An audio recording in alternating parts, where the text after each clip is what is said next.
Hello my dear student. तो कैसे हैं आप लोग। तो आज मैं पुनः गुप्ता सर क्लासेज में एक नए वीडियो के साथ उपस्थित हूं और आज का हमारा लेक्चर होगा वैद्युत विभव के भौतिक महत्व पर और पृथ्वी वैद्युत विभव के रेफरेंस के रूप में, निर्देश के रूप में आज ये हमारा मुख्य टॉपिक होगा कि वैद्युत विभव का क्या भौतिक महत्व है। मैं बता दूं कि अगर इस चैप्टर में, वैद्युत विभव के चैप्टर में, जो कि फिजिक्स के इंटरमीडिएट फिजिक्स का एक बहुत इंपॉर्टेंट चैप्टर होता है, अगर आप लोगों को कुछ भी नहीं आता है तो भी 100% कवर करने की क्षमता केवल इस मेरे क्लास के द्वारा हो जाएगा। तो कृपया ध्यान से सुनेंगे और वीडियो अच्छा लगे तो लाइक और सब्सक्राइब जरूर करेंगे। हाँ, एक गुजारिश है कि वीडियो को अंत तक जरूर देखेंगे, तभी बातों को समझ पाएंगे, अदरवाइज बातों को समझ नहीं पाएंगे। तो आज का हमारा लेक्चर होगा वैद्युत विभव का महत्व। वैद्युत विभव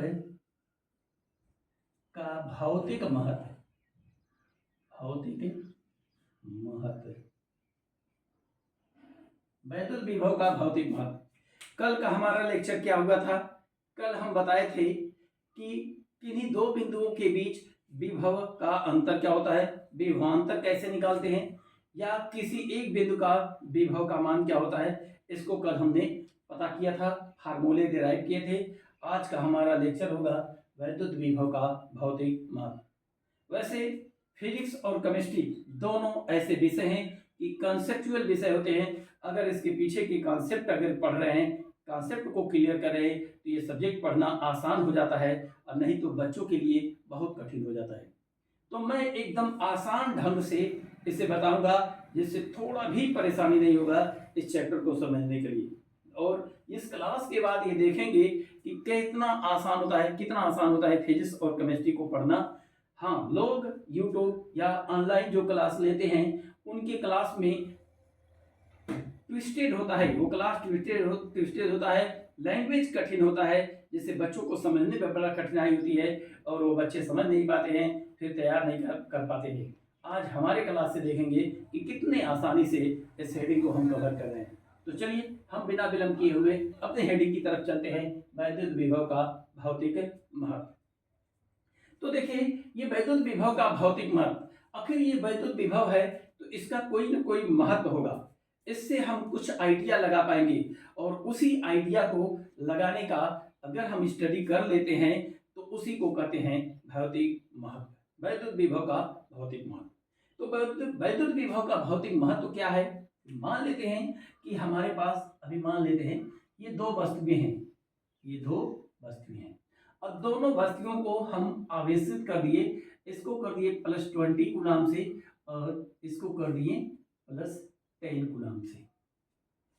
या हम कह दें कि इसका विभव जो होता है 50 वोल्ट मान ले हैं और इसका वोल्ट विभव है 25 वोल्ट, 25 वोल्ट, या कर ले 20 वोल्ट।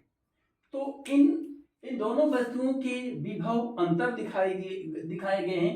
इसका विभव 50 वोल्ट और इसका विभव 20 वोल्ट। इस विभव के अंतर से हम क्या आइडिया लगा पाएंगे? जो आइडिया लगा पाएंगे वही इस वैद्युत विभव के महत्व के अंतर्गत चला जाएगा।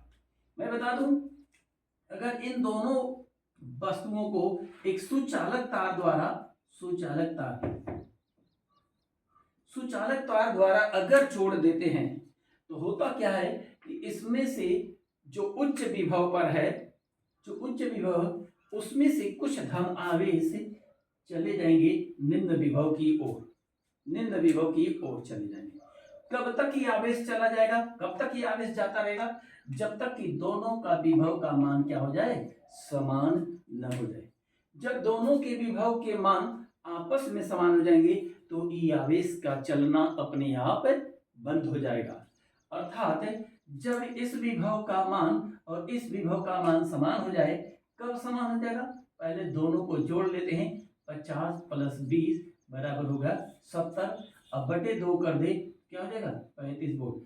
जब ये 35 वोल्ट हो जाए और ये भी 35 वोल्ट बन जाए तो आवेश का प्रवाह क्या हो जाएगा, बंद हो जाएगा।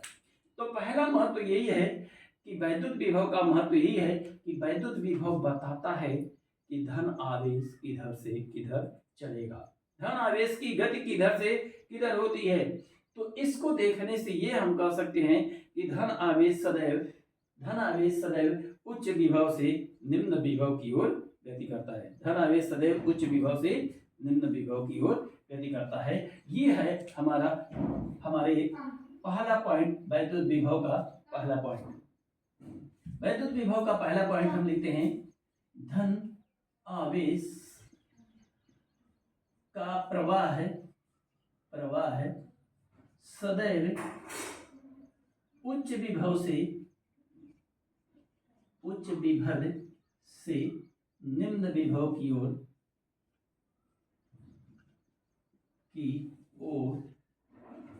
को होता है। ये पहला पॉइंट है, धन आवेश का प्रवाह सदैव उच्च विभव से निम्न विभव की ओर होता है। और एक बात और जान लें, विभव जो होता है अदिश राशि होती है। कैसी राशि होती है, अदिश राशि होती है। इसलिए अगर कोई ऋण आवेश है तो उसके कारण विभव का मान ऋणात्मक होगा, और यदि कोई धन आवेश है तो उसके कारण विभव का मान क्या है, धनात्मक होगा। अब दूसरा कंडीशन देखें, मान लेते हैं हमारे पास ये इसमें है प्लस 20 कूलाम और ये मेरे पास है माइनस 10 कूलाम। माइनस 10 कूलाम, ये प्लस 20 और ये माइनस 10 कूलाम। तो इसके कारण जो विभव बनेगा वो विभव बनेगा, मान लेते हैं ये प्लस 20 वोल्ट का और ये मान लेते हैं माइनस 10 वोल्ट का विभव। अब देखिए, धन आवेश है तो विभव भी धनात्मक, ऋण आवेश है तो विभव भी ऋणात्मक। अब इन दोनों को देखने से ऐसा लग रहा है कि कौन सा उच्च विभव पर है, तो ये बाल नंबर 1 उच्च विभव पर है और ये बाल नंबर 2 निम्न विभव पर है। क्यों निम्न विभव पर है, क्योंकि इसका विभव का मान ऋणात्मक है और इसके विभव का मान धनात्मक है, इसलिए ये उच्च विभव पर है, ये निम्न विभव पर। अब देखिए, अब क्या होगा, आवेश का प्रवाह किधर होगा, जब इसे सुचालक तार द्वारा जोड़ते हैं तो धन आवेश उच्च विभव से निम्न विभव की ओर जाता है। तो कुछ धन आवेश इधर चलेगा और कुछ ऋण आवेश इधर से इधर आता है। ऋण आवेश की गति निम्न विभव से उच्च विभव की ओर और धन आवेश की गति उच्च विभव से निम्न विभव की ओर होगी। ये कब तक चलेगा, ये प्रवाह कब तक चलेगा, जब तक कि दोनों का विभव क्या हो जाए, एक समान हो जाए। कब दोनों का विभव एक समान हो जाएगा, तो दोनों का विभव समान करने के लिए पहले दोनों के विभव को हम जोड़ लेते हैं और फिर 2 से भाग दे देते हैं। तो ये 20 माइनस 10 बराबर 10 बटे 2 बराबर 5 वोल्ट। जब ये 5 वोल्ट का विभव हो जाए और ये भी 5 वोल्ट का विभव बन जाए तो इसमें आवेश का प्रवाह क्या हो जाएगा, बंद हो जाएगा। अर्थात हम ये कह सकते हैं कि ऋण आवेश का प्रवाह सदैव निम्न विभव से उच्च विभव की ओर होता है। ये हमारे वैद्युत विभव का दूसरा महत्व होगा। क्या होगा दूसरा महत्व, ऋण आवेश का प्रवाह है सदैव निम्न विभव से उच्च विभव की ओर होता है।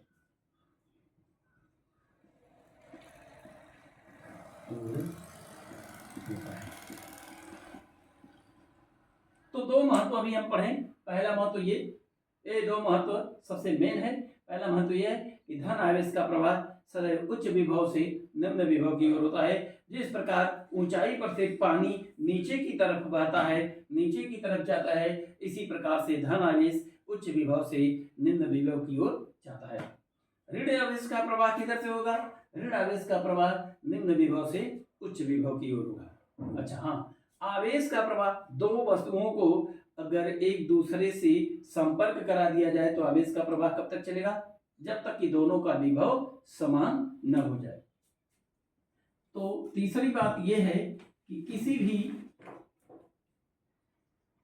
किसी भी प्रकार के आवेश का प्रवाह तब तक चलता है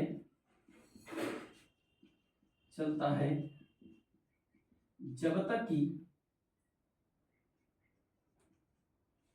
कि दोनों वस्तुओं का विभव समान न हो जाए। जब दोनों वस्तुओं का विभव आपस में समान हो जाएगा तो आवेश का प्रवाह क्या होगा? बंद हो जाएगा। आवेश का प्रवाह बंद हो जाएगा। मतलब आवेश का प्रवाह जो होता है वो विभव के डिफरेंस के कारण होता है, विभव के अंतर के कारण होता है। अगर विभव का अंतर शून्य, यदि डेल्टा V बराबर 0 तो आवेश का प्रवाह क्या होगा? बंद हो जाएगा। जब डेल्टा V का मान मतलब विभव का अंतर का मान क्या हो जाए? शून्य हो जाए तो आवेश का प्रभाव क्या हो जाएगा? बंद हो जाएगा। अब आवेश का प्रवाह कितना कूलाम का आवेश है इससे नहीं निर्भर करेगा, कितना विभव है इस पर निर्भर करेगा। विभव इस वस्तु का कितना है, उस वस्तु का कितना है, इस पर निर्भर करेगा। मान लेते हैं कि हमारे पास ये r त्रिज्या का एक स्फीयर है, r त्रिज्या का एक स्फीयर है। इसको दे दिए हम 20 कूलाम का आवेश और विभव बन गया इसका, मान लेते हैं विभव बन गया 50 वोल्ट। और यहीं पर एक छोटा जिसकी त्रिज्या स्मॉल r है, इसको दे दिए 30 कूलाम का आवेश और इसका विभव भी बन गया 50 वोल्ट। अब इन दोनों को आपस में संपर्क करा दे किसी सुचालक तार द्वारा तो आवेश का प्रभाव किधर से किधर की ओर होगा। इस कंडीशन में फिर से देखें, ये एक स्फीयर है जिसकी त्रिज्या कैपिटल R है, हालांकि R बड़ा है और ये R छोटा है, देखने से भी लग रहा है। इसको 20 कूलाम का आवेश दिए, इसको 30 कूलाम का आवेश दिए, इसको अधिक दिए आवेश, इसको कम आवेश दिए, या उल्टा कभी इसको 30 कूलाम का आवेश, इसको 20 कूलाम का आवेश दे दिए और विभव दोनों का क्या हो गया? 50-50 वोल्ट। तो इन दोनों को अगर सुचालक तार द्वारा संपर्क करा दे तो आवेश का प्रवाह किधर से किधर को होगा? तो यहाँ पर आवेश का प्रवाह नहीं होगा। आवेश का प्रवाह नहीं होगा। क्यों नहीं होगा भाई? क्योंकि दोनों के बीच विभव का अंतर शून्य है। विभवांतर क्या है? शून्य है। अगर ये विभवांतर होता, कोई उच्च रहता कोई निम्न रहता, तो इन दोनों के बीच हम आवेश का प्रवाह करवा देते और आवेश का प्रवाह हो भी जाता, अपने आप में करवाने की कोई जरूरत नहीं होती, आवेश का प्रवाह होने लगता। तो ये रहा वैद्युत विभव का महत्व। अब हम अगले हेडिंग पर चलेंगे। वैद्युत विभव नहीं, पृथ्वी जो है, पृथ्वी को वैद्युत विभव के निर्देश के रूप में पढ़ते हैं। पृथ्वी को वैद्युत विभव के निर्देश के रूप में। आखिर वैद्युत विभव को हम किसके निर्देश में नापते हैं, कहाँ से नापते हैं? जैसे मान लेते हैं पहाड़ की ऊंचाई को नापना होता है तो किसके निर्देश में ऊंचाई नापते हैं? समुद्र तल से ऊंचाई मानते हैं। क्यों ऐसा करते हैं? क्यों समुद्र तल से? क्योंकि जमीन से अगर माने तो जमीन की कहीं ना कहीं ऊंचाई का अधिक होगी और कहीं कहीं की जमीन कम ऊंचाई होगी, नीचे होगा। तो नीचे से जब नापेंगे तो उसी पहाड़ की ऊंचाई अधिक मिल जाएगी और ऊंचाई वाले जमीन से नापेंगे तो उसी पहाड़ की ऊंचाई कम मिलेगी। तो ये अलग अलग ऊंचाई एक ही पहाड़ की मिलने लगेगी। इसलिए इस पहाड़ की ऊंचाई को, इस चोटी की ऊंचाई को, पेड़ की ऊंचाई को, या बहुत बड़े आकाश में कोई उड़ रहा है हेलीकॉप्टर, उसकी ऊंचाई को मापने के लिए हम एक निर्देश मानते हैं। इसके निर्देश में मानेंगे तो वो निर्देश होता है समुद्र का तल। क्या होता है? समुद्र का तल। तो समुद्र के तल से अगर हम नाप रहे हैं ऊंचाई तो पहली बात तो समुद्र के तल को हम शून्य मान लेंगे। क्या मानेंगे? शून्य मानेंगे। तब न 1 मीटर ऊपर जाएंगे तो 1 मीटर, 2 मीटर जाएंगे तो 2 मीटर हो गया, 3 मीटर जाएंगे तो 3 हो गया, शून्य माने हैं। तब अब मान लेते हैं पहले समुद्र की ऊंचाई को हम पहले ही 1 मीटर मान लें, तब 2 मीटर जाएंगे तो 1 मीटर बनेगा, 3 मीटर जाएंगे तो 1 घट जाएगा, 2 मीटर बनेगा। अर्थात हम किसी भी ऊंचाई को मापने के लिए जिस प्रकार समुद्र के तल को निर्देश माना जाता है, अर्थात समुद्र के तल को हम शून्य ऊंचाई मानते हैं, उसी प्रकार किसी भी वस्तु के विभव को मापने के लिए हम पृथ्वी को क्या मानते हैं? निर्देश के रूप में मानते हैं। पृथ्वी को क्या मानते हैं? निर्देश के रूप में मानते हैं। क्यों पृथ्वी को निर्देश के रूप में मानते हैं? अच्छा, निर्देश के रूप में मानते हैं तो क्या है? पृथ्वी का विभव क्या मान लेते हैं? शून्य वोल्ट। पृथ्वी का विभव क्या मान लेंगे? शून्य वोल्ट। अब पृथ्वी का विभव 0 वोल्ट मान लेंगे तो अब किसी वस्तु का विभव अधिक है, धनात्मक है कि ऋणात्मक है, ये बात पृथ्वी से टच करा करके तुरंत जानेंगे। कैसे जानेंगे? चलिए देखते हैं। पहले इसे बोर्ड हम साफ कर लें, तब बताते हैं कैसे जानेंगे। एकदम आसान, बहुत आसान। फिजिक्स को पढ़ना, केमिस्ट्री को पढ़ना, मान के चलिए हिंदी से भी आसान ये विषय होता है, फिजिक्स और केमिस्ट्री को पढ़ना। बस बच्चे जो है उलझ जाते इसलिए क्योंकि उनको उलझा करके बताया ही जाता है गाड़ी को। एकदम स्पष्ट ढंग से अगर बता दिया जाए बच्चे को तो एक ही बार में दिमाग में बैठ जाएगा। बशर्ते ऐसा लोग करते नहीं हैं पढ़ाने वाले, क्योंकि एक ही बार में बैठ जाएगा दिमाग में तो दोबारा कौन पढ़ेगा लेक्चर उनका। इसलिए हमारा लेक्चर देखिए और एकदम फिजिक्स और केमिस्ट्री को 100% मार्क पाने के लिए एकदम आसानी से प्रिपेयर कर सकते हैं। और हाँ, एक रिक्वेस्ट है कि सब्सक्राइब जरूर करेंगे वीडियो को, और वीडियो को लास्ट तक देखेंगे, एंड तक, तभी बातें समझ में आएगी। अब हम शुरू कर दिए हैं वीडियो बनाना। अब ये वीडियो बनता रहेगा फिजिक्स पर भी और केमिस्ट्री पर भी। केमिस्ट्री पर भी बनेगा, फिजिक्स पर भी बनेगा। तो चलिए हम चलते हैं पृथ्वी को वैद्युत विभव के निर्देश के रूप में कैसे देखेंगे, इसको देखें। पृथ्वी, हेडिंग है पृथ्वी वैद्युत विभव के निर्देश के रूप में। पृथ्वी वैद्युत विभव के निर्देश के रूप में। तो चलिए हम देखते हैं, पहले एक पहाड़ बनाते हैं। ये पहाड़ की चोटी है, पीक है। This is the peak of mountain.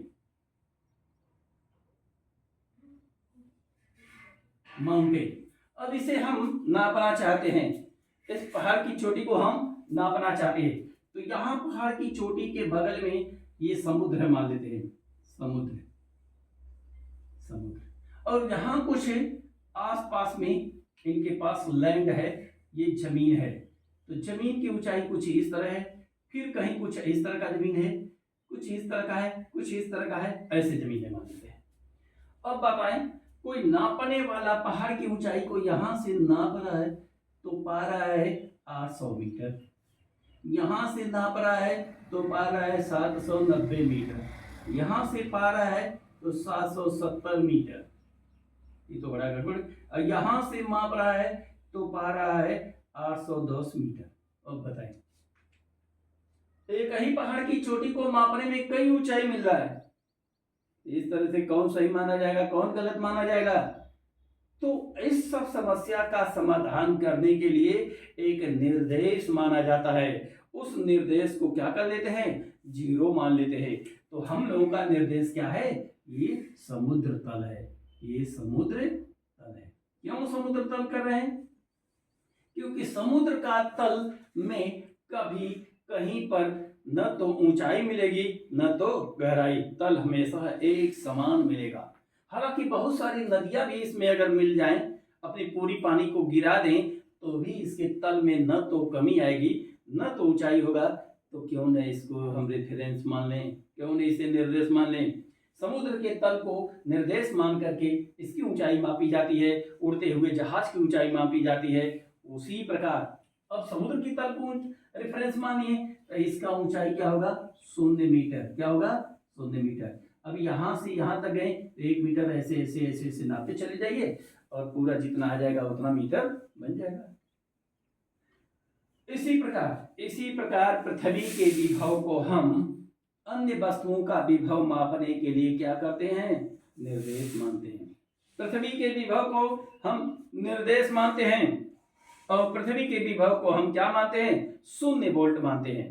ऐसा क्यों, ऐसा 2-3 कारण से। पहली बात तो पृथ्वी का विभव क्यों 0 वोल्ट मान दिया जाता है, तो देखिए V बराबर होता है KQ/R। ये R जो है त्रिज्या है, R क्या है, त्रिज्या है। और पृथ्वी की त्रिज्या छोटी नहीं होती है, पृथ्वी की त्रिज्या बहुत बड़ी होती है, लगभग 6400 किलोमीटर होता है त्रिज्या। अब ये त्रिज्या, इतनी बड़ी त्रिज्या से अगर नीचे डिवाइड कर लें, किलोमीटर में है उसको मीटर में बदलेंगे और उसके बाद डिवाइड करेंगे तो ये V का मान इतना बड़ा ये है कि V का मान लगभग 0 के करीब पहुंच जाएगा, 0 के करीब पहुंच जाएगा। इसलिए पृथ्वी के विभव को हम 0 वोल्ट मानते हैं और इसी 0 वोल्ट के विभव को हम निर्देश के रूप में मान लेते हैं। इसको 0 मानेंगे तो दूसरे वस्तु का विभव इससे संपर्क करा करके हम नाप लेंगे कि किसका उच्च है किसका निम्न है। तो पृथ्वी के विभव कितना वोल्ट मानते हैं, 0 वोल्ट। इसीलिए पृथ्वी को क्या करते हैं, विभव के निर्देश के रूप में चुनते हैं। क्यों 0 वोल्ट होता है, इसका जवाब है कि पृथ्वी की त्रिज्या बहुत अधिक होती है, बहुत अधिक होती है। तो एक बात जाने, समुद्र में तो बहुत सारी नदियां पानी गिरा दी थी तो भी इसके तल में कोई ऊंचाई और नीचाई नहीं हुआ। तो ये भी जान लें कि पृथ्वी में बहुत सारे आवेश अगर छोड़ दिए जाएं तो भी ये 0 ही बना रहेगा, इसके आवेश में भी कोई विभव में भी कोई परिवर्तन नहीं होगा। बहुत सारा आवेश इसमें पृथ्वी में छोड़ दें तो भी पृथ्वी के विभव 0 वोल्ट ही माना जाएगा। इसलिए पृथ्वी के विभव को हम निर्देश के रूप में मानते हैं। बगल में अगर ट्यूबवेल के करंट वाला तार अगर गिर जाए तो भी तार से जितने आवेश रहते हैं सब के सब आवेश समाहित हो जाएंगे पृथ्वी के अंदर और वहां पर दूर पर बैठे हुए किसी व्यक्ति को करंट का झटका नहीं लगेगा, क्योंकि फिर से ये विभव क्या हो जाएगा, पृथ्वी का 0 हो जाएगा उतना आवेश जाने के बाद भी।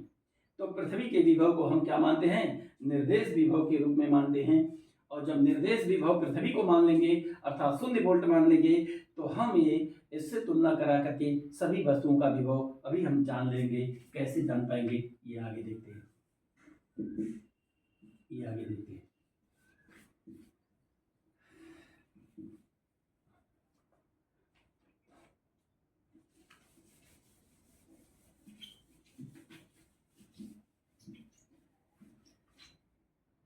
तो ध्यान दें, मान लेते हैं हमारे पास ये है पृथ्वी, दिस इज अर्थ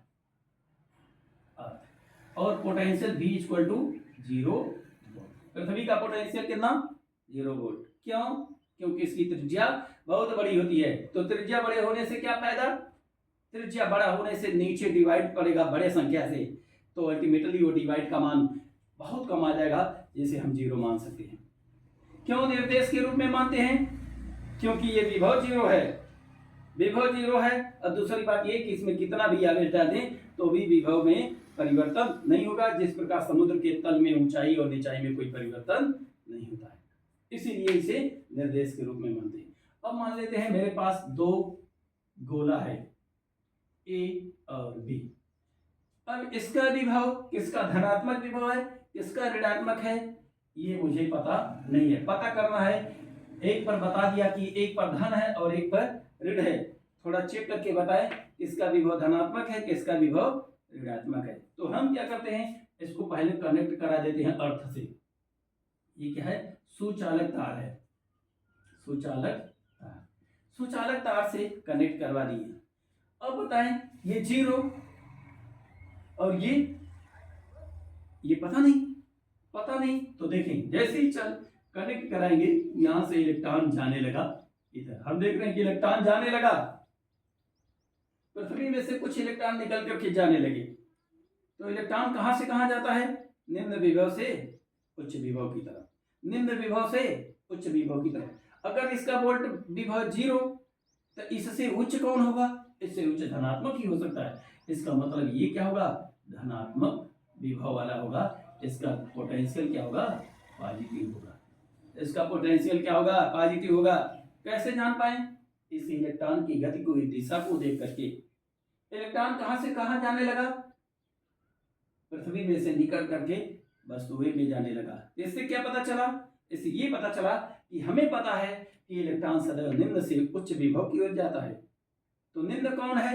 निम्न इसलिए यह है क्योंकि ये 0 वोल्ट है, क्योंकि ये रेफरेंस माने हैं, निर्देश माने हैं। तो इधर से इधर जा रहा है, इसका मतलब ये उच्च है। और 0 से उच्च कौन होता है? धनात्मक होता है। इसलिए इसका विभव क्या होगा? धनात्मक होगा। चलिए दूसरे नंबर पे इसको भी कनेक्ट करा लेते हैं। इसको कनेक्ट करा रहे हैं तो हम देख रहे हैं, पा रहे हैं कि यार इलेक्ट्रॉन इसमें से इसमें आ रहा है, इसमें से इसमें आ रहा है, इसमें से इसमें आ रहा है। इसको देख करके क्या अंदाजा लगाएंगे? अंदाजा यह लगाएंगे कि इलेक्ट्रॉन तो हमें पता है कि निम्न से उच्च की ओर जाता है, इसका मतलब ये निम्न विभव होगा और ये उच्च विभव होगा। क्या 0 से भी निम्न कोई हो सकता है? हाँ, 0 से निम्न माइनस वाला हो सकता है। इसलिए इसका विभव कैसा होगा? विभव क्या होगा? माइनस में होगा, निगेटिव होगा। ये पता चल जाएगा, इसका विभव निगेटिव में होगा और इसका विभव पॉजिटिव में होगा। तो अब पता चल गया। इन दोनों में देखा जाए, इन दोनों में कौन निगेटिव? अब अलग अलग करके पुनः पृथ्वी से हटा करके ये सुचालक स्टैंड पर खड़ा करके और इन्हें आप कनेक्ट करवा दें, इन्हें कनेक्ट करवा दें। ये है ए और ये है बी। तो बताएं इलेक्ट्रॉन का प्रवाह इधर से किधर होगा? इधर से किधर होगा? तो ये जान रहे हैं नेगेटिव है और ये जान रहे हैं पॉजिटिव है। तो निश्चित रूप से निम्न से उच्च की ओर जाता है। इसका मतलब बी से ए की ओर इलेक्ट्रॉन जाएगा, बी से ए की ओर इलेक्ट्रॉन जाएगा। और इसमें बताया जाए कौन उच्च कौन निम्न, तो इसका विभव उच्च, इसका विभव निम्न। कितना फायदा हुआ? केवल पृथ्वी को निर्देश के रूप में मानने से। इसीलिए पृथ्वी को विभव के निर्देश के रूप में माना जाता है। इस प्रकार से हम पृथ्वी को विभव के निर्देश के रूप में मान करके हम किसी भी वस्तु का विभव हम जान पाएंगे कि उसका विभव धनात्मक में है या ऋणात्मक में है, धनात्मक में है या ऋणात्मक में है। अगर मान लेते हैं, अगर कंडीशन अलग मान ले, हम हमेशा यही कंडीशन मान करके चलेंगे तभी क्या? अर्थ V बराबर 0 वोल्ट, तुरंत अर्थ ज्यों V बराबर 0 वोल्ट। मान लेते ये वस्तु है A और ये वस्तु है B और इन दोनों को हम टच करा दिए, तो इसमें से इलेक्ट्रॉन इसमें जा रहा है, इसमें से भी इलेक्ट्रॉन इसी में जा रहा है। तब इससे क्या अंदाजा लगेगा? इसका मतलब है ये दोनों वस्तुएं धनात्मक विभव में है। कैसी हैं? धनात्मक विभव में, क्योंकि दोनों का विभव पृथ्वी के विभव से उच्च होगा, दोनों का विभव उच्च होगा। अगर दोनों का विभव उच्च है तो पृथ्वी का निम्न है, और निम्न है तो इलेक्ट्रॉन इधर से इधर जा रहा है, इलेक्ट्रॉन इधर से इधर जा रहा है। अब इन दोनों का वस्तु का विभव पता चल गया धनात्मक है, लेकिन ये नहीं पता चला कि इसमें से कौन उच्च होगा कौन निम्न होगा। हालांकि ये इलेक्ट्रॉन को देख करके जान सकते थे कि इलेक्ट्रॉन किसमें अधिक जा रहा है, वो जो है अधिक उच्च है, जिसमें इलेक्ट्रॉन कम जा रहा है उसमें कम उच्च विभव है। फिर भी अगर दूसरा तरीका अपनाते हैं तो इन दोनों को सटा दें, इसको कर दे ए, इसको कर दे बी, तो इलेक्ट्रॉन अगर इधर जाने लगे तो जान लेना कि दोनों तो धनात्मक था, लेकिन ये निम्न है और ये उच्च है। हो सकता है ये प्लस 10 वोल्ट हो सकता है ये प्लस 20 वोल्ट हो सकता है, लेकिन धनात्मक में होगा। ये बात समझ में आना चाहिए। चलिए आगे हम अगले हेडिंग की तरफ चलते हैं। ये इस हेडिंग के बाद हम अगले हेडिंग पर चलते हैं, जो कि एक बहुत इंपॉर्टेंट हेडिंग होगा, जिसका नाम होगा कि दो बिंदुओं के बीच, वैद्युत क्षेत्र में स्थित किन्हीं दो बिंदुओं के बीच एक आवेश को गति कराने में कितना कार्य करना पड़ेगा। इसको आज हम देखेंगे कि किया गया कार्य देखने जा रहे हैं। चलिए इसको हम मिटाते हैं, इसको पॉज करके वीडियो को रोक करके नोट्स बनाते रहेंगे, फिगर बनाते रहेंगे, नोट्स बनाते रहेंगे। चलिए, I am going to next topic, that is the work done in moving charge particle from point A to point B, whose potential is VA and VB.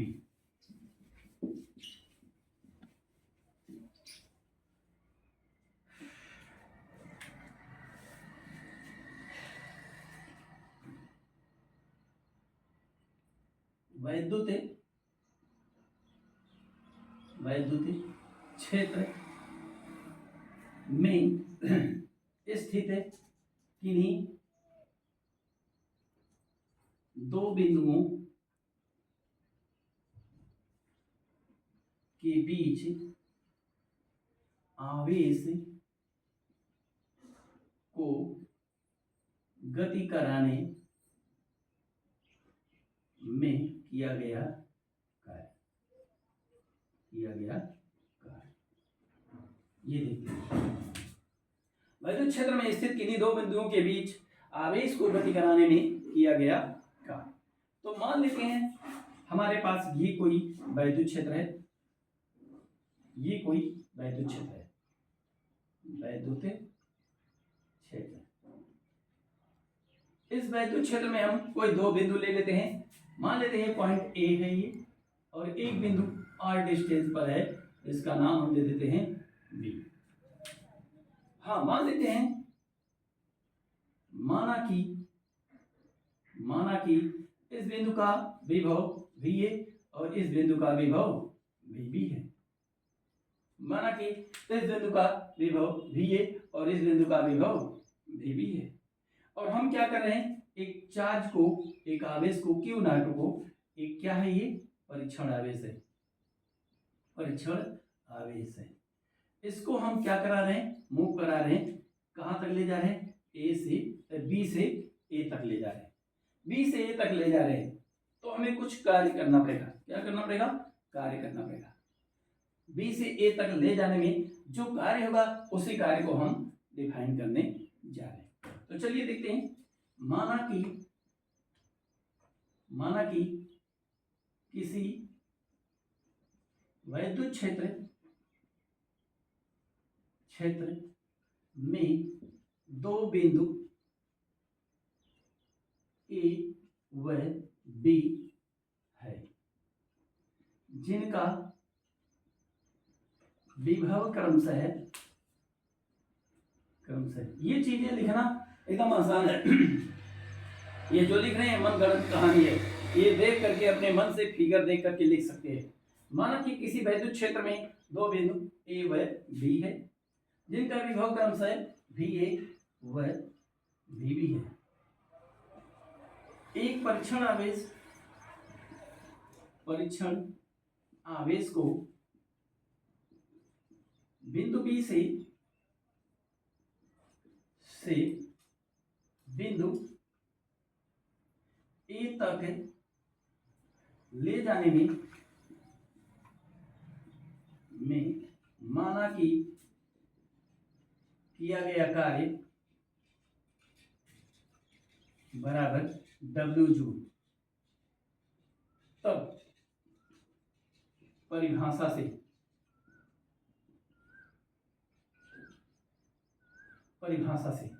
क्या कहता है भाई, किन्हीं दो बिंदुओं के बीच परीक्षण आवेश को ले जाने में किया गया कार्य और उस परीक्षण आवेश के मान का अनुपात उन दोनों बिंदुओं के बीच विभवांतर के बराबर होता है। अर्थात विभवांतर क्या होगा, अंतिम माइनस प्रारंभिक से VA माइनस VB बराबर W/Q। जो नाम कर सकते हैं, ये VA माइनस VB को हम क्या लिख सकते हैं, डेल्टा V, और W/Q0। अगर VA का मान अधिक है, VB का मान कम है, तो ये प्लस में आएगा, तो किया गया कार्य प्लस धनात्मक होगा। देखें W बराबर क्या हो जाएगा, डेल्टा V इंटू Q0, यही किया गया कार्य। अगर VA का मान अधिक, VB का मान कम, तो अंतर जो है, ये डेल्टा V का मान अंतर जो आएगा वो धनात्मक आएगा, तो किया गया कार्य भी धनात्मक होगा, और धनात्मक कार्य इसकी ऊर्जा को क्या कर देगा, बढ़ा देगा।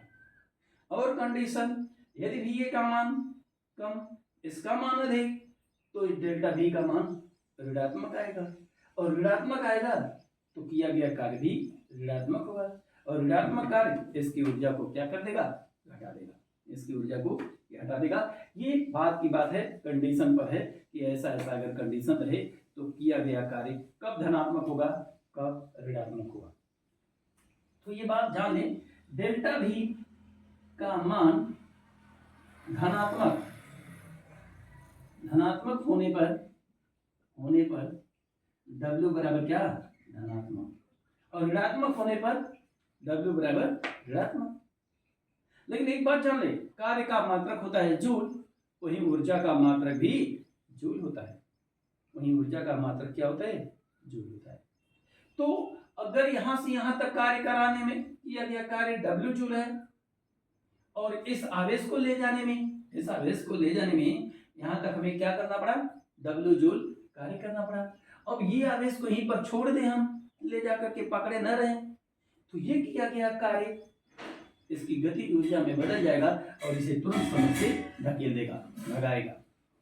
आवेश को क्या कर देगा, गति प्रदान कर देगा, क्या कर देगा, गति प्रदान कर देगा, क्योंकि कार्य गति ऊर्जा में कार्य का मात्रक, स्थिति ऊर्जा मात्रक और गति ऊर्जा का मात्रक सब एक ही होता है, अर्थात एक दूसरे होते हैं।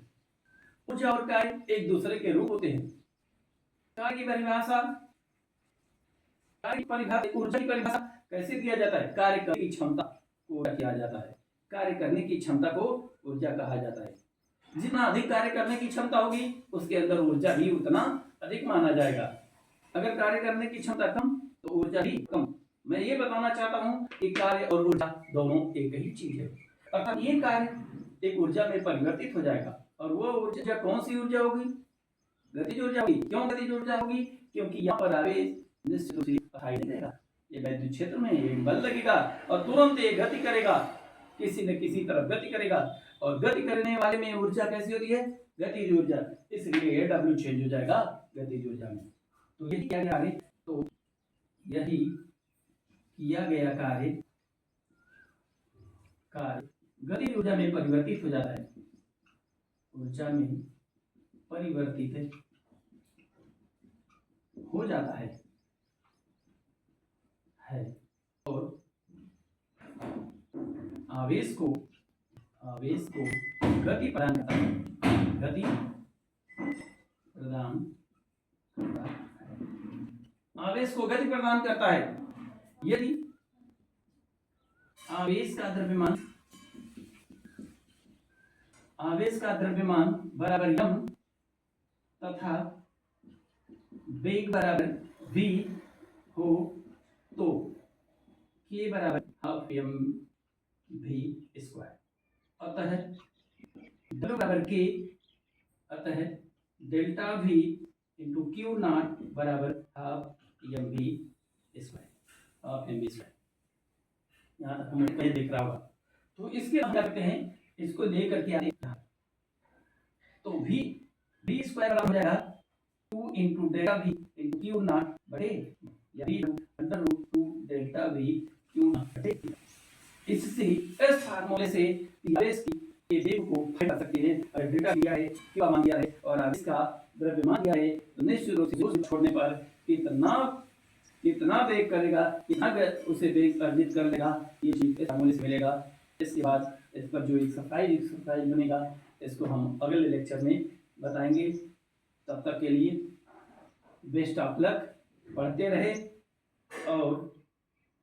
और सिलेबस को तैयार करते रहे। बहुत आसान होगा इसे तैयार करना। बेस्ट ऑफ लक, धन्यवाद।